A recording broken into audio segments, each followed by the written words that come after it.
Vous voulez mettre votre application en ligne gratuitement, alors vous êtes sur la bonne vidéo. Ne quittez pas surtout la vidéo. Abonnez-vous déjà si cela n'est pas fait.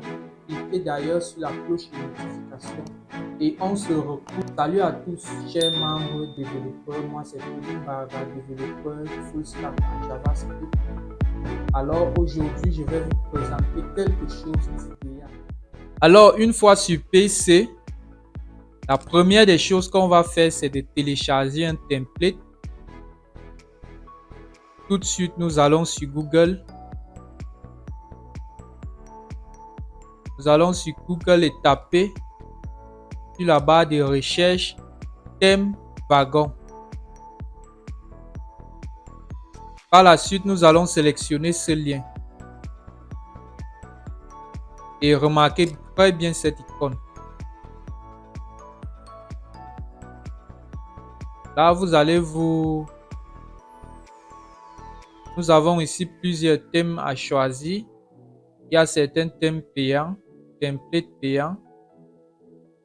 Et en ce qui nous concerne, nous allons sélectionner un template gratuit. Par exemple, nous allons sur Bootstrap par exemple. Là. Free. Bon. Nous allons prendre ce template. On essaye de prévisualiser cela.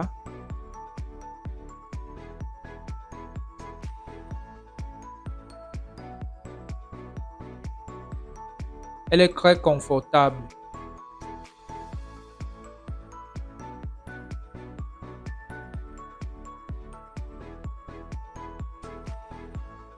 Donc, nous allons prendre ce template là. Alors, pour télécharger le template, ne cliquez pas sur ce bouton, mais plutôt sur la carte. Cliquez ensuite sur télécharger.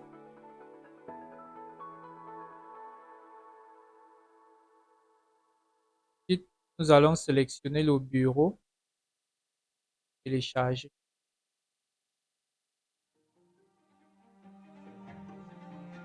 Alors, on se rend maintenant sur notre bureau.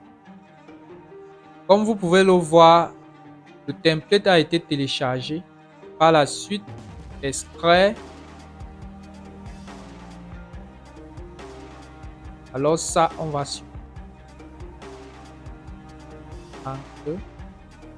Et là, on a ici tous les dossiers et fichiers nécessaires pour notre template. On va tester en cliquant sur le fichier index.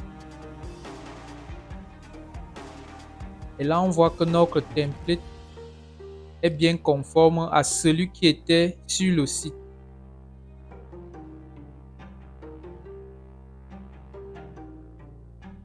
Alors, si vous voulez modifier ce template, ouvrez juste VS Code. Là, vous pouvez faire un clic droit et sélectionner VS Code ou alors TMD.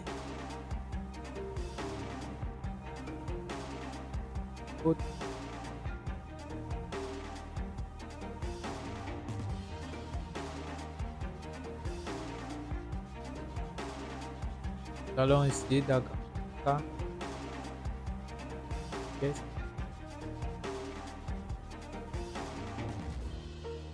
Alors voici notre fichier de lancement projet index.html. Là on peut bien voir que on a tout le nécessaire.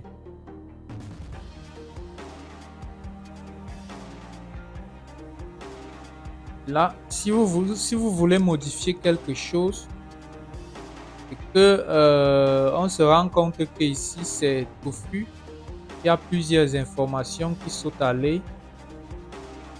Vous venez juste sur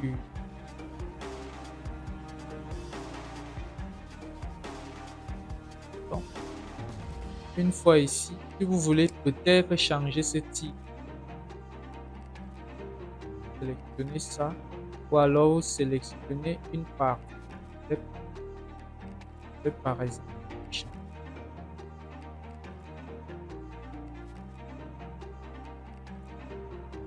bien sûr cette icône, je vais chercher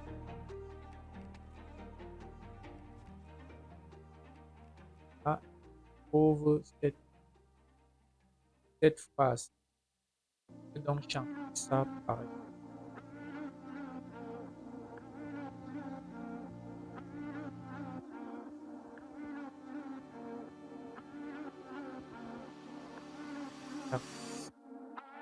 Donc, ce que je vais remarquer, c'est que rien n'a été fait. Ce que vous devez juste faire, c'est de relancer votre vocal ou alors ceux qui utilisent, ok, c'est bon. Ou alors ceux qui utilisent Liveserver peuvent directement l'installer sur VS Code et lancer directement leur. Ok. Donc nous n'allons pas nous attarder sur ça puisque cela n'est pas le but du tutoriel. Nous allons ensuite suivre la deuxième étape qui sera d'héberger le projet. Alors il existe plusieurs hébergeurs. Donc, nous avons par exemple nous avons Vercel qui est là et nous avons aussi Spotify. Alors, qu'est-ce qu'il faut faire avant d'héberger notre projet? Ce qu'il faut faire en fait, la meilleure chose à faire, c'est de mettre d'abord notre projet sur GitHub. Alors nous allons nous rendre, j'espère que tout le monde sait à quoi sert GitHub. Je me rends sur GitHub.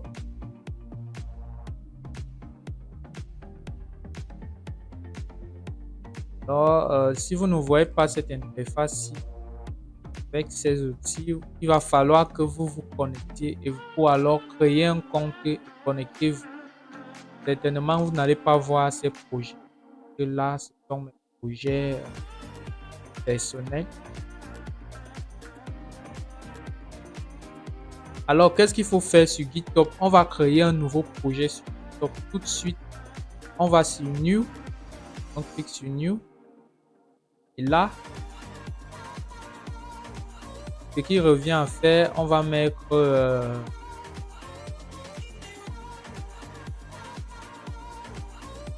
website.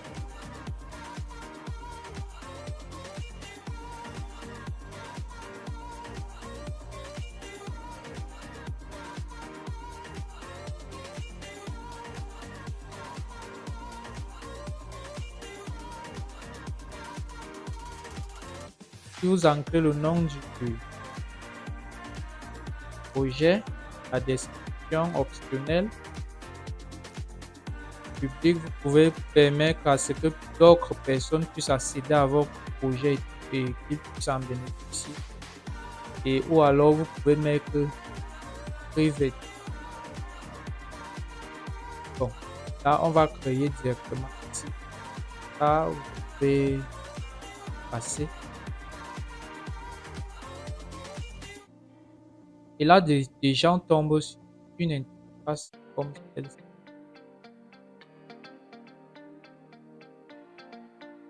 Nous propose un tas de trucs. Et là, on a des commandes qu'on va falloir taper sur VS Code avant de pouvoir avancer. Là, j'ancre dans mon projet. Je vais d'abord faire VS Code.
Là, je suis à l'intérieur de mon.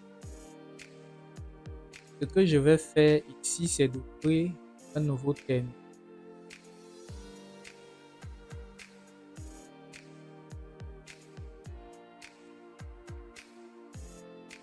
Alors, une fois le terminal ouvert, je vais taper cette liste de ces commandes.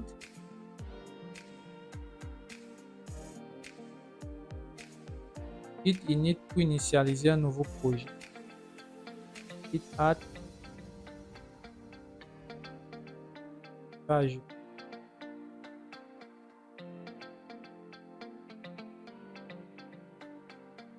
OK.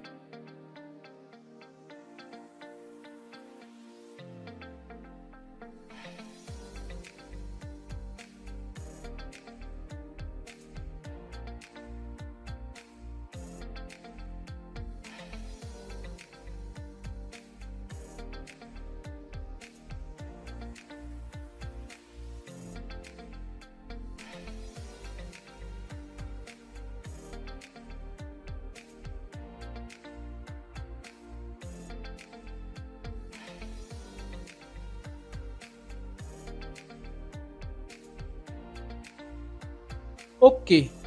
Notre projet est déjà en ligne. Et on essaye d'actualiser.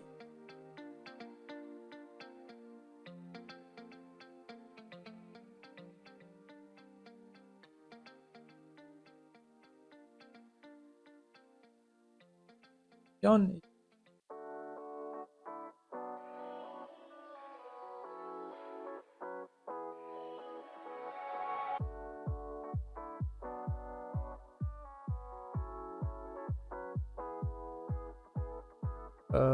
nous avons eu un problème. Alors,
bien. OK. On actualise.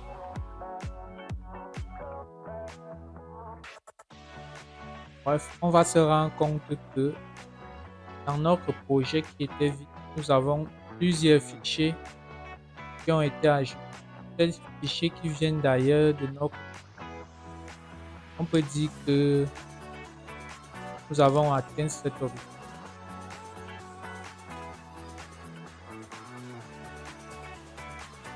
Bien, la troisième des choses sera de chercher un hébergeur.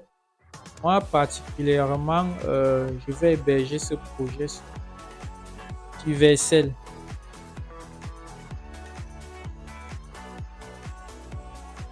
Bien, je me rends sur Vercel. Ça, c'est mon compte Vercel et elle regorge déjà les anciens projets. Pour cela, vous devez taper sur OK, et là-dessus, vous allez tomber sur ça un peu pareil. Cliquez juste dessus pour vous retrouver. Mais avant tout, on va vous demander de vous connecter. D'abord, de créer un compte et de vous connecter avant d'avoir cette interface. Certainement, vous n'aurez pas ceci puisque vous n'avez pas encore de compte. Une fois alors sur Vercel, cliquez sur Add New Project.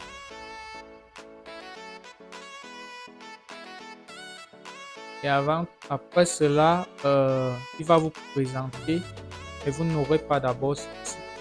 Il va falloir d'abord que vous connectiez votre compte GitHub ou GitLab avec Vercel pour que les données soient synchronisées avant de pouvoir afficher vos anciens projets de GitLab.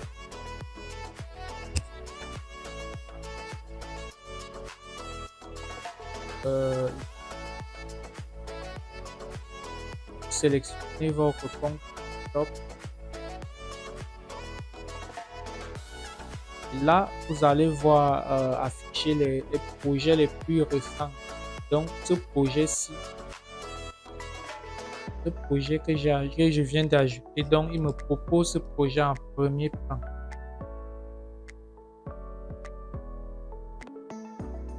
Là, le projet en question.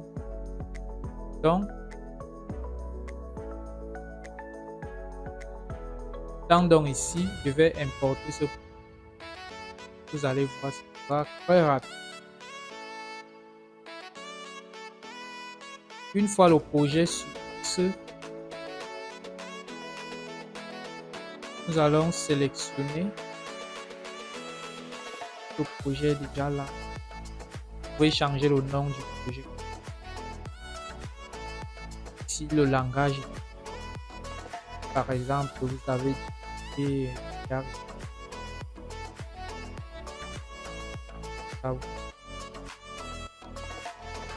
il y a plusieurs langues.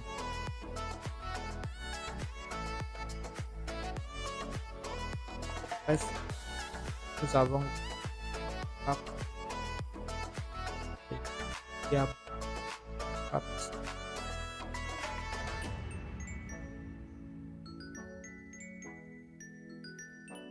ne retrouve pas Bootstrap.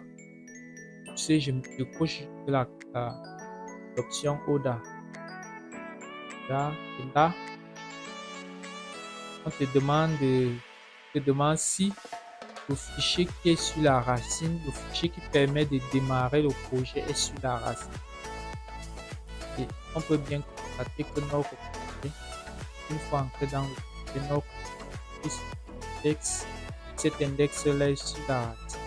Donc, lorsque nous allons lancer le projet dans ce serveur, le serveur va considérer ce fichier comme étant le moteur qui déclenche les exécutions du projet. Et donc, et même en local, c'est ce projet qui lance le projet, notre projet en ligne. Bien ici.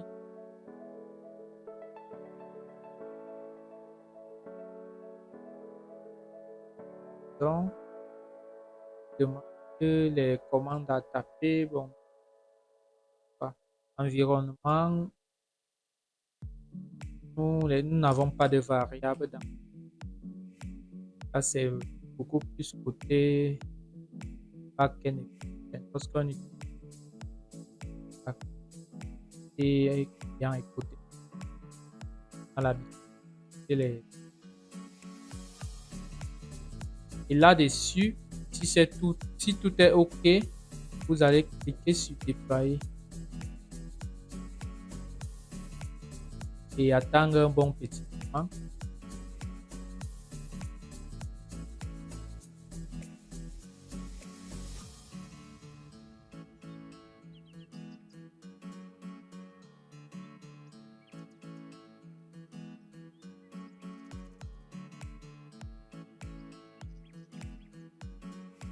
Ah, je vois. OK, on nous affiche un message de félicitations. Votre projet.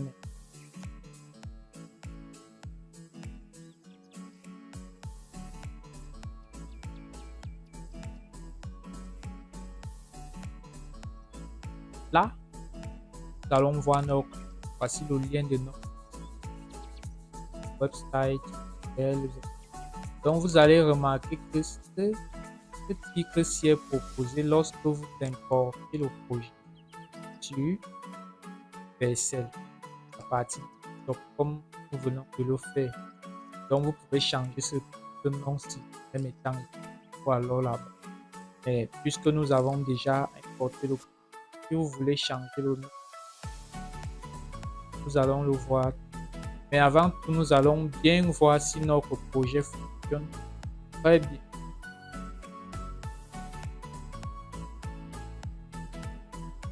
Vous pouvez le voir, le projet en ligne. C'est déjà bon. Vous pouvez voir un site, comme vous pouvez le voir, un single.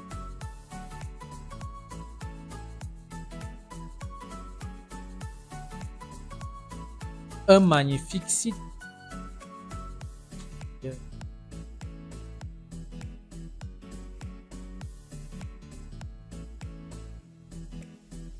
Bref, je pense que c'est bon. Je vais vous montrer.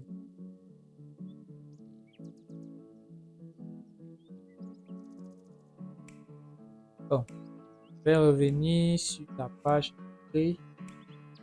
dashboard.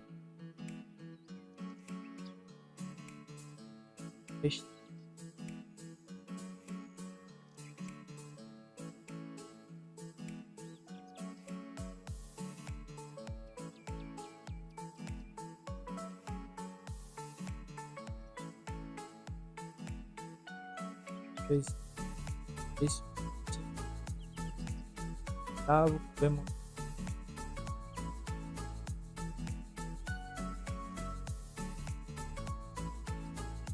Donc, je pense que c'est déjà bon, c'est bon pour ce tutoriel. Alors, si vous avez des questions, posez, laissez vos commentaires.